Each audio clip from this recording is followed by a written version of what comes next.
Assalamualaikum warahmatullahi wabarakatuh.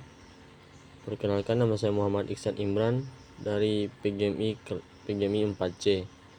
Pada kesempatan kali ini saya akan menjelaskan tentang pengembangan kurikulum. Yang pertama ada asas-asas pengembangan kurikulum. Dalam kurikulum, pengembangan diperlukan landasan atau asas yang kuat.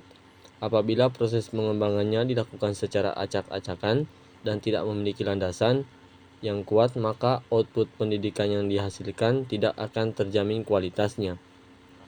Asas-asas utama dalam kurikulum pengembangan yaitu asas filosofi, psikologis, sosial kultural, ilmu pengetahuan dan teknologi, serta organisatoris.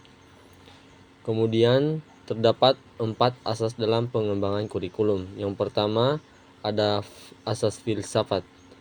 Sekolah bertujuan mendidik anak agar menjadi manusia yang baik.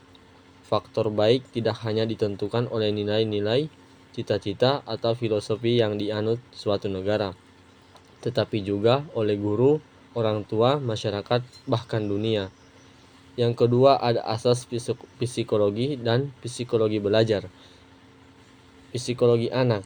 Pada awal abad ke-20, anak mendapat perhatian menjadi salah satu asas dalam kurikulum pengembangan. Kurikulum ini dapat dipandang sebagai reaksi terhadap kurikulum yang diperlukan orang dewasa tanpa menghiraukan kebutuhan anak.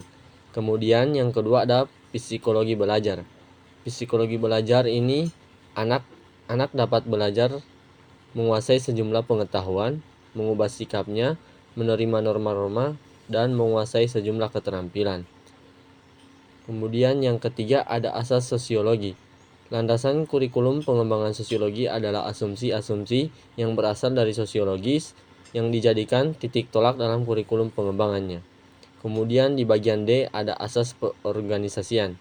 Asas ini berkenaan dengan organisasi kurikulum. Organisasi kurikulum adalah suatu faktor yang penting sekali dalam pengembangan dan pelatihan kurikulum dan berkaitan erat dengan tujuan program yang ingin dicapai, karena bentuk kurikulum ini menentukan isi bahan pelajaran dan cara menyajikannya. Kemudian di bagian B ada prinsip-prinsip pengembangan kurikulum. Pengembangan kurikulum menggunakan prinsip-prinsip yang telah berkembang dalam kehidupan sehari-hari, atau justru menciptakan prinsip-prinsip baru. Adapun penjabaran prinsip-prinsip umum ialah sebagai berikut. Yang pertama ada prinsip relevansi. Prinsip relevansi ini memiliki makna yang sesuai atau serasi. Relevansi memiliki dua aspek, yaitu aspek internal dan eksternal. Secara internal, kurikulum memiliki relevansi antara komponen kurikulum, tujuan, bahan, strategi, organisasi, dan evaluasi.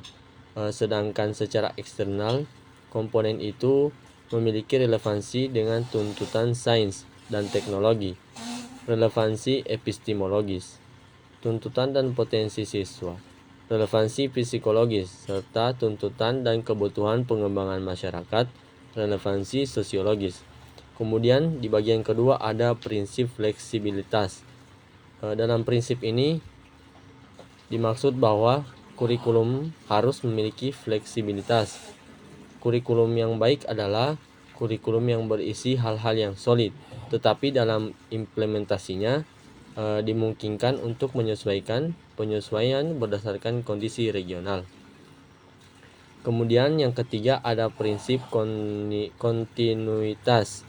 Makna kontinuitas di sini adalah berhubungan, yaitu adanya nilai keterkaitan antara kurikulum dari berbagai tingkat pendidikan, sehingga tidak terjadi pengulangan atau disharmonisasi bahan pembelajaran yang berakibat jenuh atau membosankan bagi yang mengajarkan maupun yang belajar. Kemudian yang ketiga ada efisiensi. Efisiensi ini adalah salah satu prinsip yang perlu diperhatikan dalam mengembangkan kurikulum, sehingga apa yang telah direncanakan sesuai dengan tujuan yang dicapai. Kemudian yang terakhir ada prinsip efektivitas. Efektivitas mengajar guru dan efektivitas belajar siswa dalam akses mengajar guru. Jika masih kurang efektif dalam mengajar bahan ajar ataupun program, maka itu menjadi bahan dalam mengembangkan kurikulum di masa depan, yaitu dengan mengadakan pelatihan, workshop, dan lain-lain. Pengembangan kurikulum adalah proses yang penting, melibatkan berbagai landasan, asas, prinsip, dan peran untuk memastikan kurikulum yang efektif, relevan, dan bermakna bagi peserta didik.